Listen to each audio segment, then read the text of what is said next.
Hello there. So you want to know how you can simply go ahead and create music in the voice of any celebrity that you want with AI. This is going to be the only video that you'll ever need to watch on the internet. So with that being said, let's get straight into the video. First things first, simply go ahead and open your App Store or Play Store and simply go ahead and search for MyTunes right over here.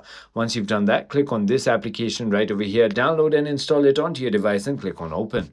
Now, as soon as you go ahead and click on open, you're going to be taken to this page. Simply click on the cross, and now this is exactly where you can go ahead and create any kind of music. So simply click on AI cover and then simply go ahead and search on YouTube or paste your song's link right over here, right? And once you've done that, simply select any voice that you want. So as you can see, Messi is there, Ronaldo is there, Elon Musk is there, Toad, Jess Pinkman, Andrew Tate, and many, many more. So for example, you can make Andrew Tate sing a Taylor Swift song. Let me just go ahead and do that for you.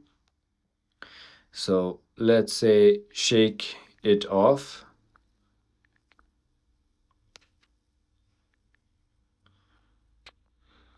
By Taylor Swift. And then you're going to click on done, and then you're going to choose the voice of Andrew Tate and click on create. And you need to go ahead and watch an ad in order to go ahead and create it though. So let me just go ahead and watch this one ad. Now, as you can see, it'll start generating the cover. So it's going to take a little time. As you can see, it says 3 minutes here. And as you can see, it has already created the song. I'm not going to play it due to YouTube reasons. However, it is made. I hope this video was helpful to you. If it was, hit that like button and I'll see